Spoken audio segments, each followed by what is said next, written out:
Hello, I'm Njål, and you know what? Space is the final frontier. Right in front of you, there is a space battle. Can you not see it? There's a ship over here that is shooting a ship over here somewhere. Because, all space battles will take so long, at a very long distance and a time frame, that it would be impossible to really see it. But in a game perspective, that's boring. Oh yeah, there's also the fact that space is three-dimensional. So you can go up, down, left, right in a three-dimensional environment, no matter how you see it. So what does that mean? Well, you are gonna be very confused unless you have proper indicators. So there's also another thing. Can you hear the two ships shooting? Oh wait, no, you can't. The space don't carry sound. Sound is only heard when something is impacting the surface that has air. Apparently, so the only sound you will technically hear is your own engine reverberating through the ship and anything that impacts you. So that's something, I suppose. No, another issue with space is that I notice this when playing Elite Dangerous. Space is dark. Very, very dark. Pitch black, in fact. And essentially, it has very little, if any, features that can be seen.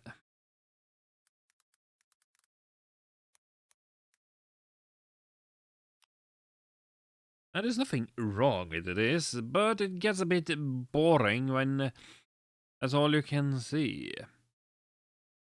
So, for example, if I play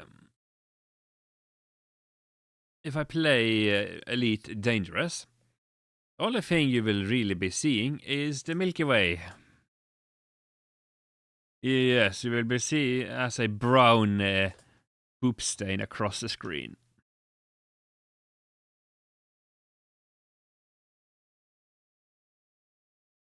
Which is sure it's unrealistic for a space simulator.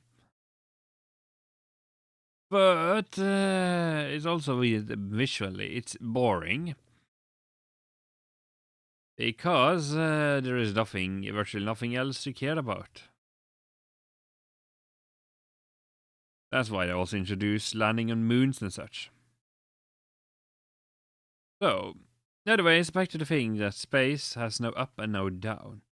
Made me think on how to solve this, right? So if this is space, let's say if you put in just you just say that your faction has an imaginary horizontal line. It's just one that it's just you put in an artificial measurement for a horizon, just to make it easier for humans to navigate. And then you make sure that a ship. Then when it comes to ships, right? You put them in a sphere. And you divide the sphere into directions. And just arbitrarily call them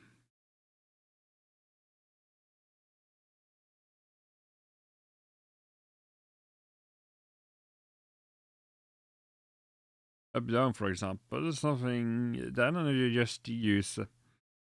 Oh, hey, enemy is at left up.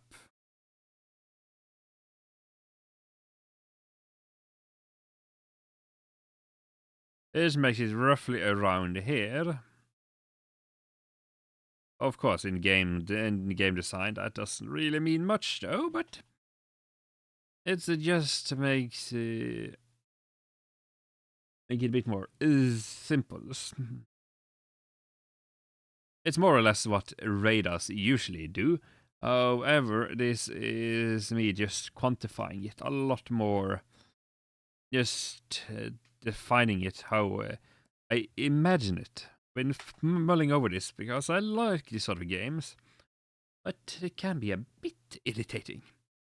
So then you make space into an imaginary 2D plane. But as we know, space is not 2D, so everything needs to be along a grid.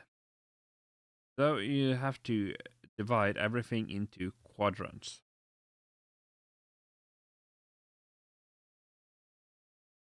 So that means that first you have this imaginary line, and along this line you put in a 2D grid.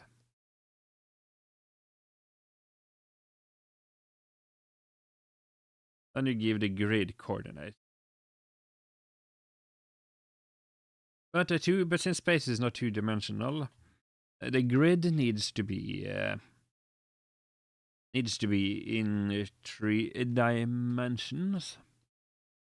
So then just put it to the right angle, which I'm not doing here, but the point is you make it into a 3-dimensional cube. Edge is the item. Most games does this because games tend to use a grid due to practical purposes. After all, a matrix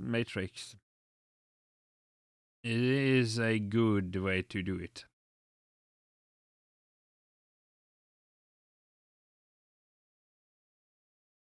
For example, if there's a planet here, then your ships are here. You can mostly see it, and then you can sort of divide each of these grids into a smaller one.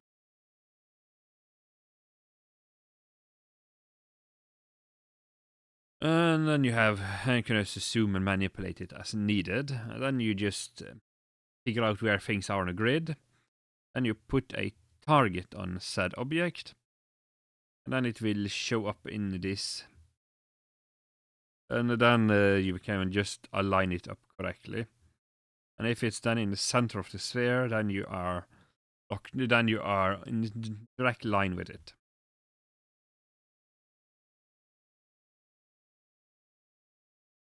And of course, this means that if you have two fighters, they will be naturally be flying around across the horizon, each having their own bubble of reference of what is up and down, depending on which changes a bit, depending on how they are in relation to the imaginary horizon.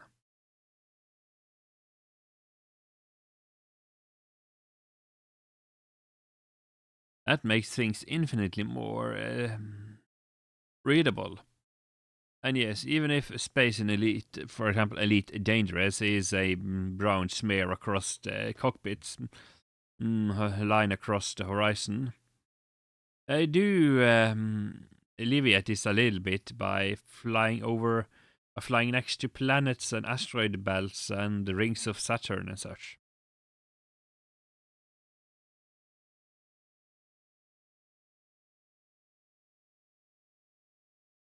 You see, this is from this, for example, right? Flying above a planet and you see objects in the background, but the Milky Way is essentially just a thick cloud of stars in the background. It's not the most interesting thing in the world, to be honest. So, that also brings the question of distance again, as it's boring not being able to see anything. So, you needed to have close proximity with fighters, because that's exciting. Besides, it's hard making game about big dreadnoughts and such. One game that did the whole spaces can be beautiful thing really well is Everspace. What do I mean with this? Well, this is a screenshot from Everspace. As you can see, it's lush with details and you just jump into one little self-contained arena to the next. But everything is randomly cobbled together. And it works. It works really, really well. And that's the whole point. Space is Space is black, is a black void without any proper details to disconcern anything. Even though it would be fun if you just put a filter on top of it, you know. Maybe it wouldn't hurt to just have a filter on top that just shows that just gives you a color overlay on your HUD, showing the general radiation levels from nearby astral objects and such. It sort of would make sense, was if this, for example, if this fighter here in the horizon is giving up an engine wash. Then it would make sense that, let's say if you put in you'd be able to put in a color field. Since this is very hot, you just make it right.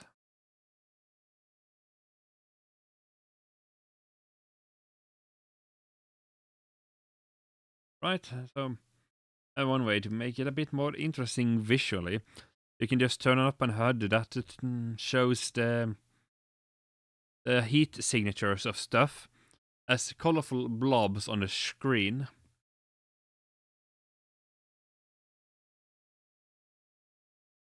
As if you remove all of these elements, you are left with space, the final frontier. It's black. It's really, really black. Pitch black with some white blots here and there. And that is not something even a space station in the middle of the blackness can solve. But it's still a very exciting setting. There's some really cool set pieces. And this is just my thoughts on the mix between realism and gameplay in question. Because I am all for a bit of realism, but realism is often a bit dull, a bit boring. It makes me wondering what the final result, if it ever comes out properly, is going to be of not EVE Online, which does somewhat interesting stuff. I mean, this Chris Jordan game was totally not making one of the few space sims in ages outside of Elite Dangerous and Everspace 1 and 2. And X, oh wait, there's a couple, but there's not much. Space is a bit very limited, you know. Yeah, I forgot what it was called. It's probably not important. It's not like it's out anyways. And I made billions and still working on the damn thing. So yeah, space is just that, right? It's called that. There's a lot of empty space.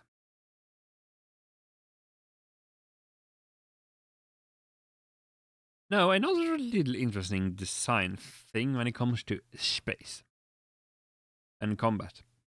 A typical space fighter or a ship. You have a cockpit. You have a nose, which is designated front. And you usually have wings with some weapons on it. Because cockpits are cool. Then you strap some engines on the back and suddenly you have a fighter. And you maybe add some hard points that shoots out missiles. A missile shooting out a missile. Where even in dogfighting, the target would be miles away. So you would fire the missile and it would probably hit the target and you wouldn't be able to see it. That's also boring. The interesting thing though is that a cockpit is a real weakness. Especially Elite Dangerous highlights this very thoroughly. Because when the cockpit gets shot to pieces, the glass breaks and air floats out. And if you don't have a... And if you do not have a proper... and if you do not have a proper, what you call... Oh yeah, survival system and manage... You have like 3-minute wait, 10 minutes. If you can't get to the destination in time, you will be turned to the space station.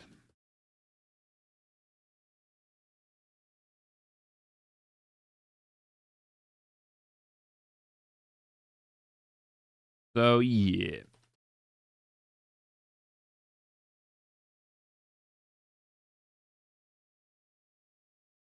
Let's see now. Cockpit. Yes, we do it live.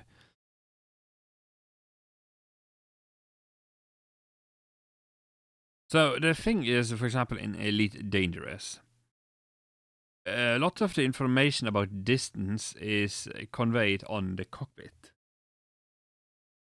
Making, let's see, if getting onto this space station here a little bit tricky because roughly around here is the distance indicator.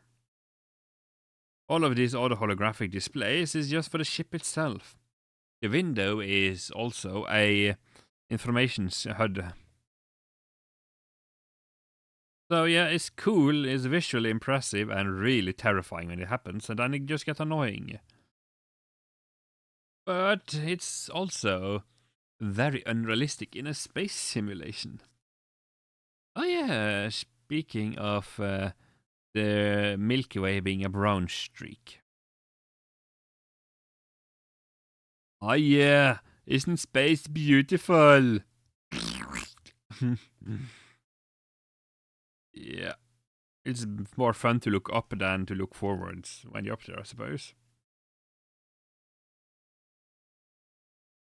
So yeah, so in the normal would be a cockpit, but let's face it, most of these space designs were made in an era where where cameras were rare, storage mediums were even more so, and transmission devices were limited.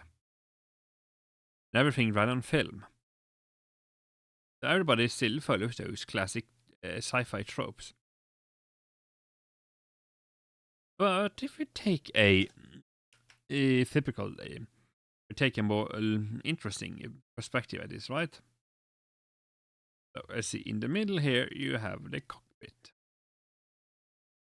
You know, a share, some screen, the control stick, information. And you have, let's say, a screen, holographic screens in front of you. Right? But front of the ship is somewhere over here, and then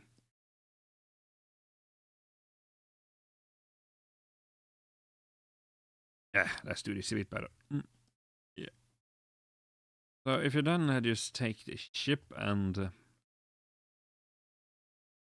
then you put the ship around the cockpit, and all of the visual elements are on the outside.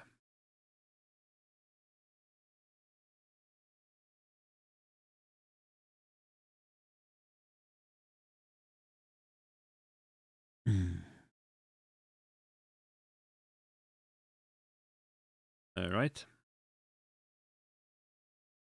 So, which means that if you take the construct itself, put the cockpit in the middle, and you just have a big array of cameras everywhere. It's due to distance, right, between here and here, you wouldn't be able to see anything with the naked eyes, anywho.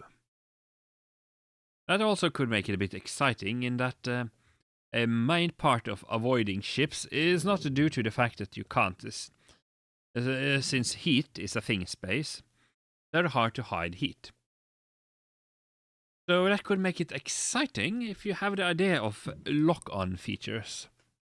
Or rather, and since lock-on will be a primer, lasers and hurling projectiles will be too hard. Because if something is over here and you shoot flak over there, you're gonna miss by a mile.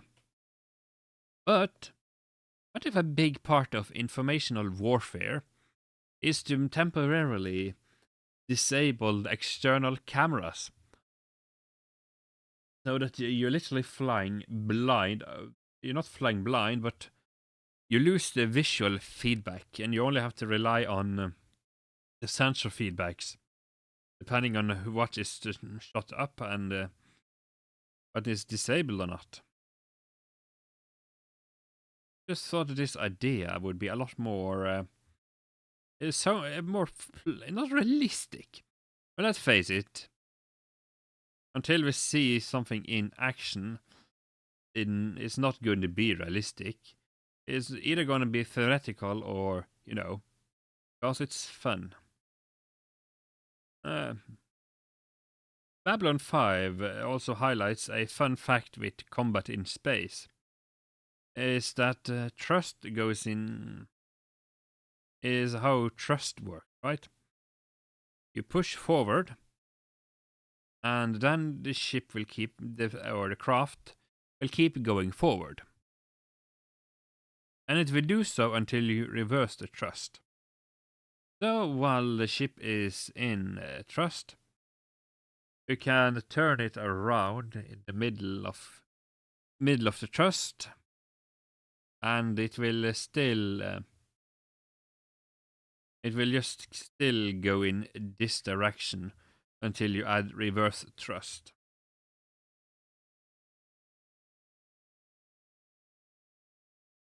So the whole idea is that you can shove a ship up, down, left, right, forward and backwards, depending on how much thrust you have.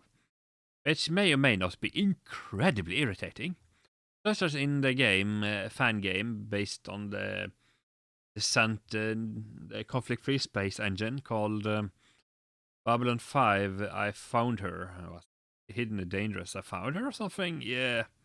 Where they put in real Newtonian physics, and man, is it hard. Because you boost a little bit too long to catch up to this thing 200 meters away, but you have over 150 in gas, right? So you just go whoosh, and then you have to brake, bank, return thrust, and so you need to drive fast and slow. Otherwise, you're just going to go past the target. So that's interesting how that works, because most games just realize it's just you add the gas and you drive forward. You stop gassing and the ship stops roughly a couple of meters after you stop the gas, and propelling yourself forward. Speaking hard. Right, so that means that the ship goes this direction, right? Because when it stops, it's roughly around here. That's the most easy way to do it. It's simple, it's fun, but not realistic. But incredibly practical and easy to make and build around. But I just like the idea that you can just turn in the middle of your trajectory and shoot backwards. It's ironically also been... people have said that in different settings,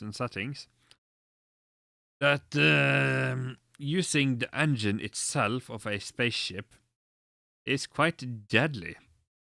So something comes flying towards you, right? So you're flying towards someone, I suppose. Then you turn around and use the afterburner straight in their face, and they go boom, and they are no more. As you're just gonna fry their eternal system.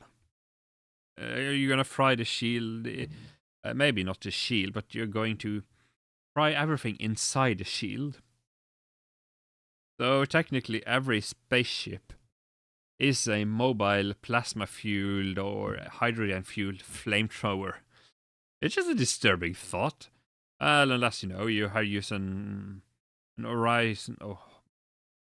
Orion drive or whatever they call it, where you are literally propelled by the power of nuclear explosions or some such, which is kind of ridiculous all on its own, and sounds incredibly dangerous. There's a reason why mass drivers is a popular thing in space fiction, because you take a mass and you find a way to accelerate it really, really fast, and it goes boom. And it's also a cheap way to, turn a planet into slag by targeting all of the vital infrastructure by hurling fast-moving rocks at it. Because you just accelerate the mass enough to it just hitting whatever you want on the surface. It's cheap, reliable, and efficient, because after all, if you can't shoot down the asteroid, the planet is not capable of moving in any other direction than its orbit around the sun, and if it could, it would screw over everything on the surface, and the planet's ecosystem and biosphere and lithosphere all on its own. So yeah, that wouldn't work either, but hey, it's a fun thought, A planet just going, and then and then you don't have to bombard it anymore, as everything on a planet is screwed up anyways. Yeah, and with that, I'm signing out. I'm new, and like and subscribe to my social media, links down below. Thank you for listening to me ramble.